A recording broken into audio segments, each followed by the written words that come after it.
দিল্লি স্তব্ধ হয়েছে, বিহার জ্বলছে, এবার খাস কলকাতা রাজপথ কাঁপাতে চলে এলো এক ঝাঁক ককরোচ। হ্যাঁ, ঠিক শুনছেন, যে কলকাতা শান্ত ভাবা হয়েছিল গত শুক্রবার, সেই কলকাতা বুক চিরে ধেয়ে আসলো এক অভূতপূর্ণ আন্দোলন।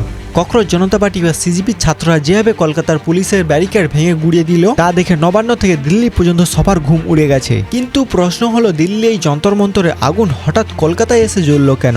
এর পেছনে আসল মাথাটা কার হতে পারে? গত শুক্রবার অর্থাৎ 24শে জুলাই কলকাতা কলেজ স্কোয়ার থেকে ধর্মতলা পর্যন্ত থমথমে পরিবেশ। সিজিপির ছাত্ররা যখন মিছিল নিয়ে এগোচ্ছিল, ডেরিনা ক্রসিংয়ে তাদের রুখতে তৈরি ছিল কলকাতা পুলিশ এবং র্যাপরা। কিন্তু আসল টুইস্ট এখানেই। পুলিশরা ভেবেছিল এটা সাধারণ একটা ছাত্রদের ছোট্ট মিছিল হতে পারে, ওয়াটার ক্যানন দিলেই ঠান্ডা হয়ে যাবে, কিন্তু না। যখন পুলিশ ওয়াটার ক্যানন চালানো শুরু করলো, রণক্ষেত্র হয়ে উঠল ধর্মতলা। ছাত্রদের তরফ থেকে পাল্টা প্রতিরোধ পর্যন্ত ধেয়ে এলো। পুলিশকে লক্ষ্য করে উড়ে এলো জুতো আর বোতল।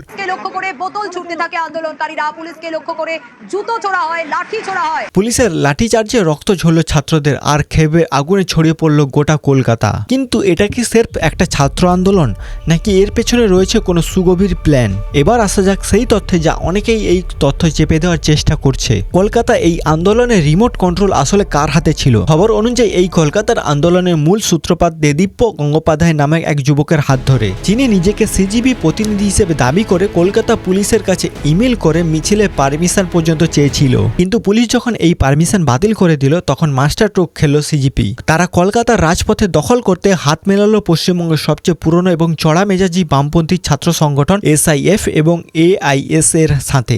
ভাবুন একবার, সোশ্যাল মিডিয়া থেকে জন্ম নেওয়া একটা সংগঠন কলকাতা বুক কাঁপাতে বামপন্থীদের মাঠের শক্তি ব্যবহার করে নিল।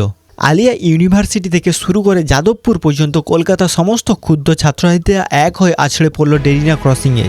অনেকেই ভাবছেন, দিল্লির রাগ কেন কলকাতায় এসে দেখাবে?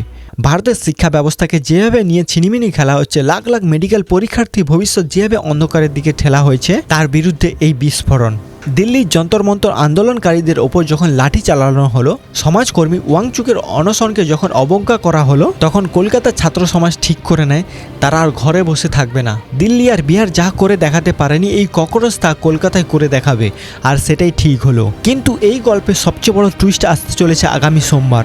কলকাতা প্রতিবাদের আঁচ এতটাই তীব্র যে খোদ রাজ্যের প্রাক্তন মুখ্যমন্ত্রী মমতা বন্দ্যোপাধ্যায় নাকি আগামী সোমবার এই যন্তর মন্তর পার্টিতে যোগ দেবে। প্রোগ্রামে আমি নিজেও যাব, কারণ আমাদের সমর্থন প্রথম থেকেই ছিল, আছে এবং থাকবে।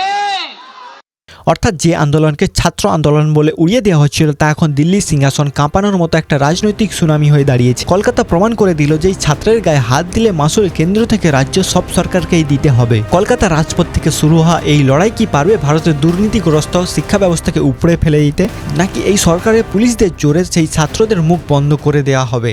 আপনার কি মনে হয় এই ছাত্রকে শুধু লড়াই করছে, নাকি এর পেছনে এই ছাত্রদেরকে হাতিয়ার করে অন্য কোনো দল বা পার্টি সুযোগ নিচ্ছে?